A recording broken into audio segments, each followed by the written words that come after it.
वर्तमान समय रे जनसंख्या को नियंत्रण करने पे विभिन्न प्रकार कृत्रिम व्यवस्था अवलंबन करने को पड़ुछि हमको।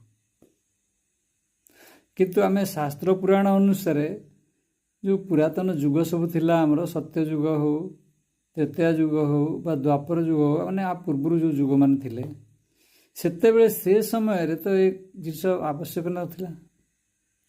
कारण सेते बेले संतान जन्म करने लगी जनसंख्या वृद्धि करने चेष्टा करा। वर्तमान ओलटा जनसंख्या को नियंत्रण करने चेष्टा करापरी कहीं घटना घटू।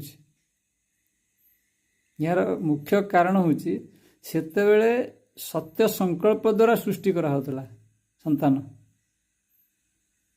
ब्रह्मा द्वारा देखा जदि आम ऋषि मान सृष्टि कर नारद वशिष्ठ आदि मुनि मान से सी निजर मनर सृष्टि कर सत्य संकल्प द्वारा मनर सृष्टि कर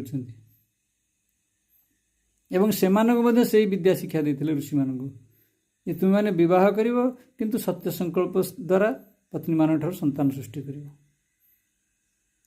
परवर्ती काल जो त्रेता युग आसला से यज्ञ द्वारा सृष्टि हेले जमती राम लक्ष्मण भरत शत्रुघ्न सीता आदि कन्या माने से माने सबू से यज्ञ द्वारा ही सृष्टि होती। ऋषि मैंने आसी पुत्रेष्टि यज्ञ कर सृष्टि हेले न तो हो नथिले जनसंख्या बढ़िबो केमती। आम यदि द्वापर युग आसिया से देखा तपस्या द्वारा संतान सृष्टि होते जमती कृष्ण जन्म हेले बंदीशाला देवकी वसुदेव ठार अन्य पुत्र कन्या मैंने जन्म हेले। तो ये उदाहरण दि सूचना दि जाते जनसंख्या वृद्धि होना वृद्धि करने संकल्प करा पड़ूला। वर्तमान समस्या हूँ कौन ना बासना द्वारा सृष्टि होती अर्थात बासनार पूर्ति हवा संगे संगे संतान जन्म होती कि अन्य इतर जीव कीट पतंग छोट पशु से कौन हो जिनस बासनार पूर्ति होती कौन जानी संतान जन्म कर। बर्तमान मनुष्यर अवस्था से अजाणत सृष्टि मनुष्य सृष्टि होती जनसंख्या बढ़ुची।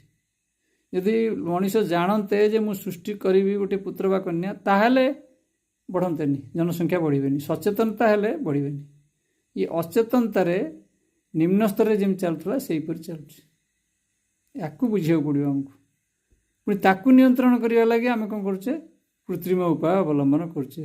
जमी धर कहुचे निरोध बा कंडम व्यवहार कराऊँच बा ओराल पिल व्यवहार कराऊँच रासायनिक औषध व्यवहार कराऊँच कम करने किंतु वास्तविक मूल जिनटा कौन ताकू जाना पड़ो।